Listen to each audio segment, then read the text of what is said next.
perjuicio o el detrimento del patrimonio público. En el momento en que se presta el servicio por parte del empresario.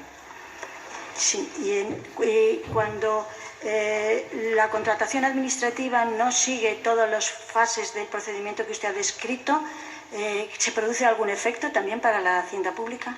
Sí, desde luego. Como he dicho antes, los procedimientos no dejan de ser un reflejo de la realidad, pero la realidad está ahí aunque no haya procedimiento. Cuando no existe procedimiento administrativo, siempre y cuando haya existido un encargo por parte de la Administración y ese encargo haya sido ejecutado de buena fe por el contratista, siempre va a surgir una obligación de pago a favor de la Administración que, en definitiva, no puede beneficiarse de su propia irregularidad, puesto que en tal caso se produciría un enriquecimiento injusto. Esta es una aplicación específica de esta doctrina del enriquecimiento injusto al ámbito administrativo que está ampliamente aceptada tanto por el Consejo de Estado como por la jurisprudencia del Tribunal Supremo. La misma pregunta se la dirijo a la señora Vega. ¿Está de acuerdo con lo que acaba de decir? Entonces, ¿qué importancia tienen las facturas en el procedimiento de ejecución del gasto? Una factura es un documento que tiene una finalidad principalmente tributaria. Es un documento que está regulado en la normativa reguladora del IVA y que tiene por objeto fundamentalmente dar lugar a la repercusión del IVA.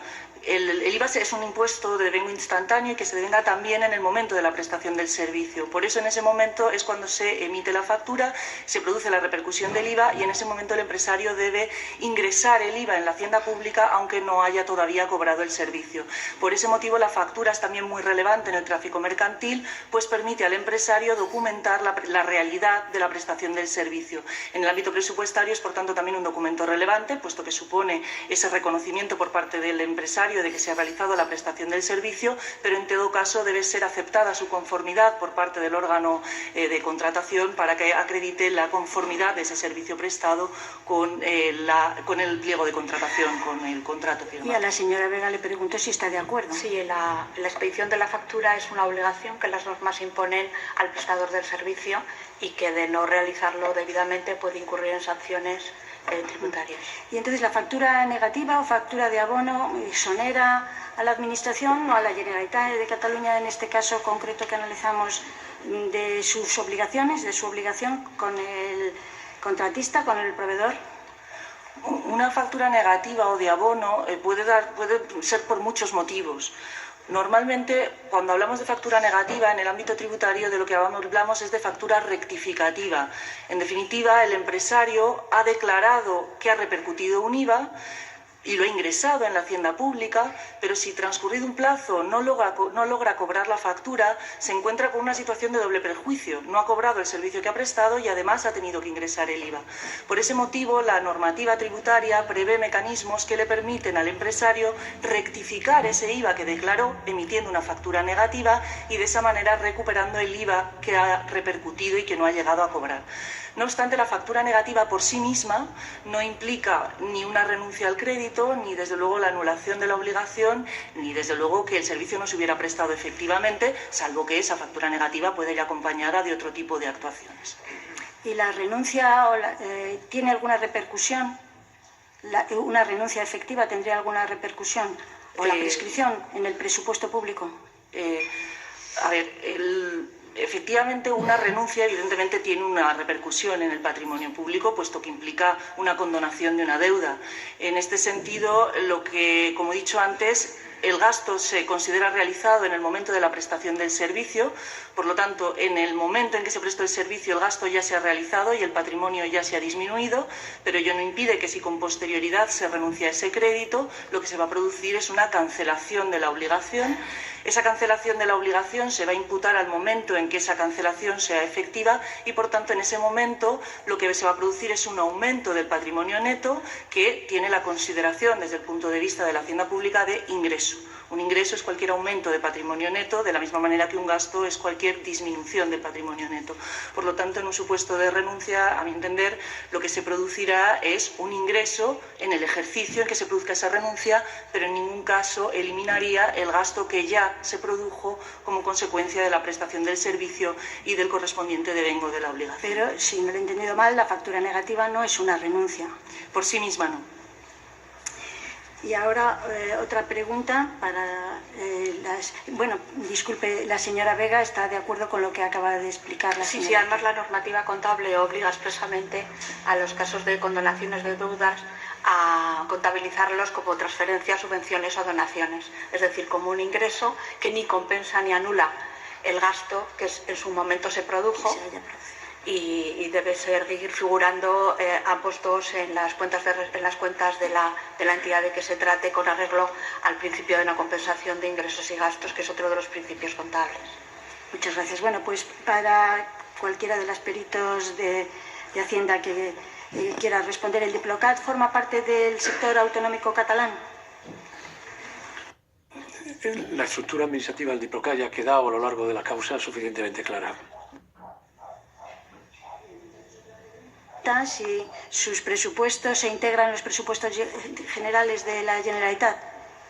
¿Tampoco le interesa ya al tribunal o está suficientemente ilustrado? Pregunto al presidente. La señora fiscal está examinando a las declarantes acerca de cuál es la ubicación administrativa del Diplocat, cuál es el tratamiento contable de los presupuestos. Sí, para enmarcar pues los gastos que imputamos como usted quiera, pero de lo que se trata fundamentalmente, y esa es la pertinencia de la pregunta o la pertinencia de la prueba pericial, es conocer lo que es lo que es el movimiento, lo que es las explicaciones contables, pero examinarla sobre la ubicación administrativa de uno u otro ente no tiene interés. Si quiere contextualizarlo, pues adelante. Sí, querría contextualizarlo como parte del sector público catalán. Lo puedo explicar porque algunos de los testigos intentaron efectuar esto. La pregunta es si los fondos de Diplocat forman... De momento, al Congreso de los Diputados comparece en estos momentos la recién elegida presidenta Meritxell Batet, después de su reunión con el rey. Todos ustedes saben, esta mañana he tenido audiencia con el rey a las 11 de la mañana para comunicarle a su majestad que ha quedado constituido el Congreso de los Diputados. Es una reunión que se produce de manera habitual y, por tanto, de normalidad institucional. Asimismo, he quedado con el jefe del Estado que la semana que viene acudiré nuevamente a Zarzuela para dar paso precisamente al trámite indicado en el propio artículo 99 de la Constitución y, por tanto, poder iniciar el trámite de consultas tradicional de cara a la investidura del presidente del Gobierno.